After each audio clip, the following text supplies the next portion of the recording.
nitwa Sebo Rexon, you have to know me and to love me. Ubwoba ni bwinshi mu mitima y'abanyafrika ni nyuma yuko generali ukomeye wa leta zunze ubumwe za Amerika yitwa Michael Langry atangaje avuze speech akagaruka kuri President Traoré akavuga ati Traoré ni umugabo mubi ari gukora ibikorwa bibi kandi ikindi byaba byiza afunzwe bikiri mu maguru mashya. Abazi politique, abazi Amerika iyo yagiye mu kibazo uburyo bigenda bagize bati urupfu ruri kugera amajanja. Uyu Ibrahim Traoré bari gusenga cyane bakavuga bati birabe ibyuya nibibe amaraso kuko Ibrahim Traoré bitari ibyo mu minsi mike yakurikira Muammar Gaddafi. Amerika nk'igihugu cy'igihangange, Amerika nk'igihugu kigize imana hano ku isi, Amerika nk'igihugu kigize igihugu kigena ubuzima bw'abantu ku buryo cyakubwira ngo nyuma y'uko kwezi ushobora gupfa kandi tuzakwica muri ubu buryo kandi bikaba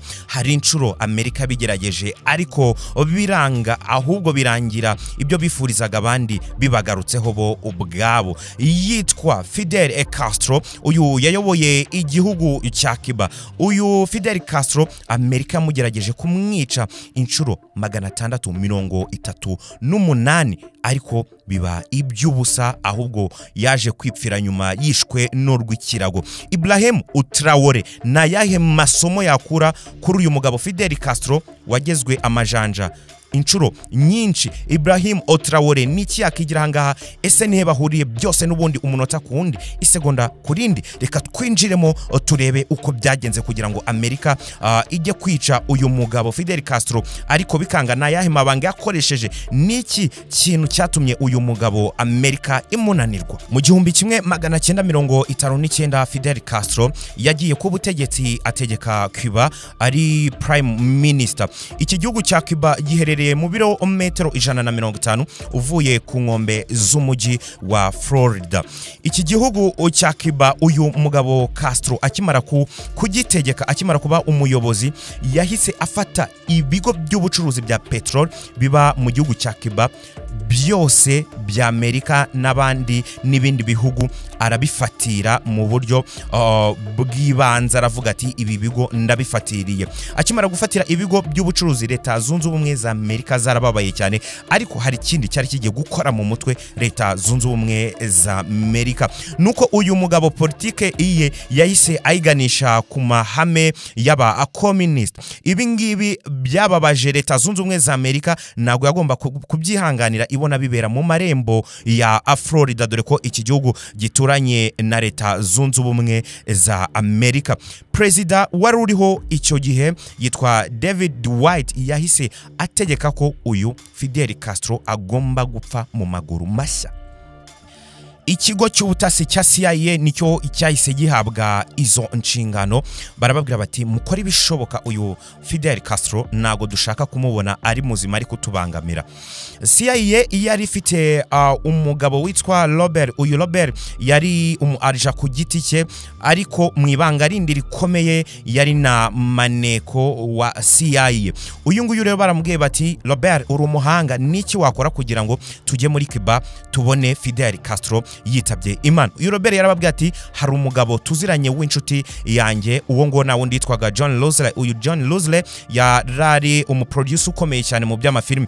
Arababwira ati uyu mugabo afite itsinda rya mafia ry'amabandi kandi aya mabanda arakomeye cyane hano muri leta zunze ubumwe za Amerika, ngira ngo murabibona twirwa duhangana nayo. Aya mabandi yajya muri Cuba akamwica kandi ibintu bikagenda neza. Uyu nguyu uyu mugabo Robert CIA yahise muha ibihumbi 150 by'amadolari. Baramubwira bati genda uganire n'uwo John Losley ubundi bakora ibishoboka tubone uyu mugabo Fidel Castro yapfuye. John Losley wari uyoboye akagatsiko k'amabandi akimara kubona offer ku meza bamubwira bati tugufite 150 by'idolari wowe n'amabandi yawe mugende amwice Fidel Castro. Yabanje gutekereza kabiri, yatekereje ukuntu yirirwa hanganye na leta zunze ubumwe za Amerika we n'amabandiye barasana. Aravuga ati gute Amerika hinduki kanyizera aho nagishaka kunkoresha nk'agatego nkagenda ahubwo bakansembana n'amabandi yanjye. Yari yumviriye ariko atekereza kabiri agira ikindi gitekerezo cy'ubwenge. Aravuga ati hoya aya mafaranga nago nyafata kugira ngo nibimenyetso bitazagaragara, ahubwo natwe Fidel Castro aratubangamiye mu buryo bwo muri Cuba, nago tubasha gukora ubucuruzi bwacu bw'ibiyobyabwenge, yarabuciye kandi aratubangamiye cyane. Ahubwo reka twebwe tugende dushaka uburyo twica Fidel Castro, tudakoranye na Amerika, natwe nitugera muri Cuba tuzabigiriramo inyungu ikomeye cyane. John Luzri we n'amabandiye baricaye batekereza uburyo bakicamo Fidel Castro, bareba nibajya muri Cuba bakoresheje imbunda ntibiri buze gukunda, ahubwo biraza kubyara intambara ikomeye. Bigiriye inama baravuga bati reka dukoreshe uburozi bw'ubutabire bwa Botlick, tubuhereze umuntu wa hafi wa Fidel Castro, ubundi abumushyire mu cyo kunywa araza gupfa kandi nta kimenyetso na kimwe kiri buze kugaragara. Aya mabanda ya mafia yarafite umuntu wari uri hafi, wagendaga hafi na Fidel Castro, yari umusirikare w'umujepe wagendaga hafi ya Fidel Castro. Bakimubwira ibyo, bakimugezaho igitekerezo, yahise ababwira ati nimwigore, hashize iminsi mike Fidel Castro anyirukanye. Ibyo byose uwo mugambi wahise upfa. Bari bamaze umwaka wose bategereje ko uwo mugambi ukorwa, ariko byarangiye basanga Fidel Castro yahinduye abarinzi be mu buryo butunguranye. Uwo wari umugambi wa mbere wari ubanjirije indi migambi CIA yari itekereje. Uwo mugambi uza gupfa wishwe nuko Fidel Castro yari nyagenge cyane mu guhinduranya abarinzi be no gutuma nta muntu yizera ngo amuhore iruhande. CIA yanze gushirwa, irangije ishaka umugore wari inshoreke ya Fidel Castro, iravuga iti na handi twafatira Fidel Castro, tugiye kumutegera mu mugore. Baragiye bareba inshoreke yari ya Fidel Castro yitwaga Marta Lorenz, ubundi bamuhereza uburozi, baramubwira bati genda ushake Fidel Castro, tuzaguha amafaranga menshi, ubundi umuhereze uburozi umushyire mu cyo kunywa, arahita apfa na n'iminota 30 ari bumare akiri ku isi. Uyu Marta Lorenz wari inshoreke ya Fidel Castro yasabye appointment. Fidel Castro yaramukundaga cyane, bahurira muri hotel yitwaga Elton. Bagihurira muri iyo hotel, uyu mugore akimara kureba Fidel Castro mu maso yaramukundaga cyane, yafashe bwa burozi CIA yamuhaye abumushyira imbere, aramubwira ati CIA yanumye kukwica, ariko ndagukunda ntago nabikora, kandi uri umugabo w'amahame, uri umugabo ukora ibikwiriye, ntago icyo cyaha Imana yazakimbabarira. Nuko umugambi wa kabiri wa CIA nawo wapfuye mu buryo CIA itumvaga ko uyu mugambi nawo wapfa. CIA yakomeje gukubita agatoki ku kandi yanze gushirwa, niko yahise itekereza ikindi kintu yakora kugira ngo Fidel Castro yitabe Imana. Baratekereje basanga Fidel Castro n'umugabo wahoranaga siga ku munwa, wahoranaga itabi, yakundaga itabi cyane. Bafashe ipaki y'itabi, bafata ipaki y'itabi isa nk'iyo yakundaga kunywa, baragenda mu ruganda bafata uburozi, bashyizemo uburozi bukomeye cyane, babupakira muri ayo matabi ku buryo itabi rimwe iyaza kurishyira ku munwa Fidel Castro ntabwo yari kurenza amasaha 5 akiri ku isi y'abazima. Ku itariki 13 Gashyantare mu 1961 barazifashe bafata rya paki ry'itabi, bashaka umuntu wari uri hafi cyane na Fidel Castro, barangije bamuhereza ya paki, bamuha n'amafaranga baramwishyura, ariko wa muntu yagiye baricara barategereza ngo Fidel Castro azitaba Imana, ariko baraheba. Mu mezi abiri yakurikiyeho ku itariki 16 mu kwa kane mu 1961 mu mbaga nyamwinshi ahagaragara, Fidel Castro yatangarije isi yose ati ubutegetsi bwanjye bushingiye kumindura matwara za gisocialiste, nta muntu n'umwe ntinya, nawe ne ubwoba, nawe ngomba gukora iki gihugu cyanjye cyatuma gitera imbere, nta muntu n'umwe nzigera nsaba kugira ngo ngire nkore icyo ngomba gukora kandi ndi president. Hano yaratangaje amagambo akomeye, yaratangaje amagambo agiye gutangiza intambara ikomeye hagati ye na Amerika. Icyo gihe Leta Zunze Ubumwe za Amerika zari zo ziyoboye uruhande rwa gisocialiste mu ntambara y'ubutita. Bukeye akibivuga yabivuze ku itariki 16 gutyo. Bukeye bwaho ku itariki 18 Amerika yahise ifata icyemezo simusiga cyo kwica bakoresheje abarwanyi kabuhariwe. Baravuze bati nta kindi none tugomba gukora, tugomba gukoresha imbaraga zikomeye, ingufu, intwaro, imbunda, ubundi Fidel Castro tukamukura mu nzira agapfa. Aba rero bafashe abaturage cyangwa se abarwanyi bari barahunze Cuba, bahungiye muri Leta Zunze Ubumwe za Amerika kubera n'ubundi izo mpinduramatwara za gisocialiste, bari barahunze bajya muri Leta Zunze Ubumwe za Amerika. Amerika yarabafashe, irabatoza neza, irabatraininga neza, ibagira abasirikare bakomeye. Bara abasirikare basaga ibihumbi 14 yarabafashe, ibambutsa inyanja, binjira mu bice bya Berikosho mu gihugu cya Cuba. Bakimara kuhagera bari bafite n'indege zari zibagaragiye, zari ziriho amadarapo ya Cuba. Amerika yakoresheje abo barwanyi ba Cuba n'ubundi b'abanyacuba kugira ngo nibaramuka bageze muri Cuba, ndetse n'izo ndege za Amerika ko bashyizeho amadarapo ya Cuba kugira ngo abandi baturage basanzwe bahite babona ko ari abanyagihugu bene wabo baje guharanira impinduramatwara, ubundi babafashe kwataka bakoreho uyu nguyu Fidel Castro. Ariko bitewe n'ukuntu abaturage bakundaga Fidel Castro, bitewe n'ukuntu abaturage biyumvagamo uyu mugabo, ahubwo nibo babaye abambere mu gutangira kurwanya aba barwanyi ibihumbi 14 bari baje gukuraho Fidel Castro ndetse no kumwica. Habaye intambara ikomeye, abaturage ubwabo bitewe n'urukundo bakundaga Fidel Castro bishora mu ntambara. Ingabo z'igihugu cya Cuba zaje kuza, abaturage bo ubwabo bagiye mu ntambara. Byabasabye amasaha 72 kugira ngo aba barwanyi bari baje bashyigikiwe na Leta Zunze Ubumwe za Amerika batsindwe, abandi bafatwe mpiri. Perezida wari uriho icyo gihe wari wasimbuye David Delf, uyu nguyu yitwa Kennedy, yahise atangariza isi yose ko Amerika ariyo yariri inyuma y'ibyo bitero. Byabaye ikimwaro gikomeye kuri Leta Zunze Ubumwe za Amerika, ariko byabaye nanone intsinzi ikomeye kuri Fidel Castro. Fidel Castro aravugwa, arasingizwa, inkuru zikwirakwira isi yose. Leta Zunze Ubumwe za Amerika zahise zisa nkaho zituje, zirekera kwataka uyu Fidel Castro. Ubwo rero ku itariki 14 Ukwakira 1962 indege y'inasi yari iri hejuru mu kirere cya Cuba. Indege y'inasi yitwa U2. Iyi ndege yari mu kirere yafashe amafoto ya za misile zicometse y'ibisasu bya kirimbuzi, imitwe yabyo yerekeye ku migi ya Leta Zunze Ubumwe za Amerika. Leta Zunze Ubumwe za Amerika nago zari zifite igitekerezo ko iki gihugu Leta Zunze Ubumwe za Amerika zapingaga gutya, zari zifite misile zimeze gutya. Bafasha andi mafoto y'amato y'intambara akomeye yarari muri iki gihugu cya Cuba.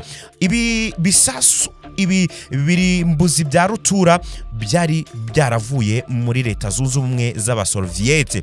Uyu nguyu bamwita Fidel Castro. Nago Leta Zunze Ubumwe zimvishaga ko Fidel Castro yaba yarakoze deal mu mwaka maze ku butegetsi. Hano hari hakiri mu 1961 bisatira 1962, nago bimvishaga ko yaba yarakoze deal na Leta Zunze Ubumwe z'abasoviete kugira ngo imuhereze izi ntwaro kirimbuzi, imitwe yazo yari yerekeje ku migi ya Leta Zunze Ubumwe za Amerika. Amerika yararakaye cyane, itumira Leta Zunze Ubumwe z'abasoviete, irababwira iti kute mwifata mugafata intwaro za kirimbuzi mukazihereza Cuba. Leta Zunze Ubumwe z'abasoviete zibwira Amerika ziti namwe mugabanye ubushotoranyi ndetse no kwivanga muri politike z'abandi mushaka kwica abantu. Ariko baje kumvikana ko bagomba kuhakura ibyo bisasu bya rutura ndetse n'ayo mato, ndetse na Cuba irabyemera. Ariko hariho kondisiyo yuko Leta Zunze Ubumwe za Amerika itazongera guhirahira igerageza kwataka cyangwa se gutera igihugu cya Cuba. Cuba yarababwiye iti nubundi ibi bisasu nibi bitwaro bikomeye n'aya mato uko byageze hano nago mubizi, mutazibeshya rero mukongera guhirahira, mukongera kugerageza akudutera kuko nago muzi ikizababaho. Leta zunze ubumwe za Amerika yaragiye iratuza, ariko CIA intasi zazo nago zari zagashirwa. Nubundi Amerika ngitari yagukura mu nzira nago iba yagashirwa. Leta zunze ubumwe za Amerika mu 1963 bongeye kubura dosiye yo kwica Fidel Castro.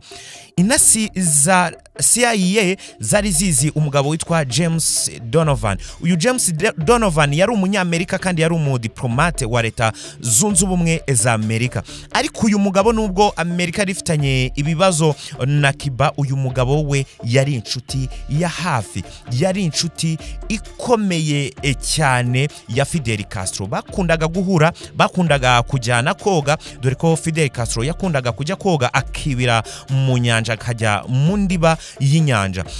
Aba rero basi aye baje kumenya ko uyu Fidel Castro yatumiye uyu mudiplomate James Donovan kugira ngo bajye gusangira amusange muri Cuba. CIA ikimara kurita mu gutwi yaragiye ijya gusura uyu James Donovan, imenya ko James Donovan ari gushaka impano ikomeye azahereza umugabo w'inshuti ye uyu nguyu Fidel Castro. James Donovan na indi mano yagombaga guha Fidel Castro kuko bakundaga kujyana koga, yagombaga kumushyira igisurubeti bogana iyo bari kwibura hasi mu nyanja. Ibyo ngibyo CIA yarabimenye, ubundi iragenda igura igisurubeti gishyashya, irangije yuzuzamo amabakteri y'igituntu, iragifunga neza, igihereza James Donovan. Iravuga iti tuguhaye iki gisurubeti uzagihereza umugabo w'inshuti yawe nujya kumusura. Uwo na wundi bavugaga ni Fidel Castro. James Donovan igisurubeti yaracyakiriye, ariko ntabwo yarazi igitekerezo cyuko icyo gisurubeti bacyujemo amabakteri y'igituntu ari buze kwica umugabo w'inshuti ye.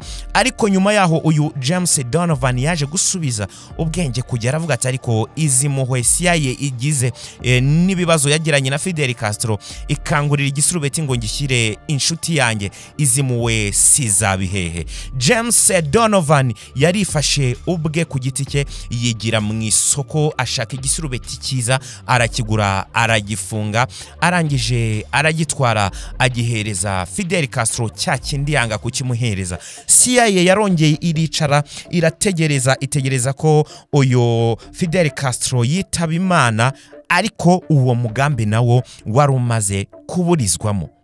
CIA yakomeje ikubita agatoki ku kandi, ariko yari igiye gukora irindi kosa noneho Imana itajya yihanganira. Ku itariki 22 Ukwakira mu 1963 yabaye itariki y'agashyi, yabaye itariki y'amateka kuri leta zunze ubumwe za Amerika ndetse no ku gihugu cya Cuba.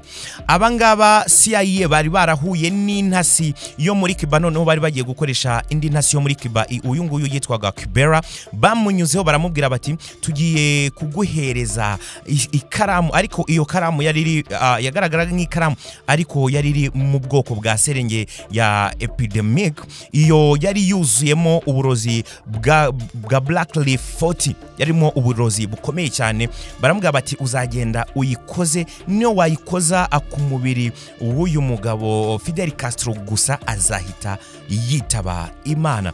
Uyu mutasi yari umutasi wa hafi wa Fidel Castro. Barakundaga kuba bari kumwe, bakundaga kuba bahorana cyane. Kuri iyi tariki rero ya 22 Ukwakira mu 1963 ubwo uyu mutasi Bara yagombaga kujya kubikora, nibwo umugabo witwa John Kennedy, perezida wa leta zunze ubumwe za Amerika, nibwo yahise araswa kuri iyo tariki. Igihe Amerika yapangaga kujya kwica perezida w'abandi muri Cuba, kujya kwica Fidel Castro, ni nabwo perezida wabo yahise araswa John Kennedy.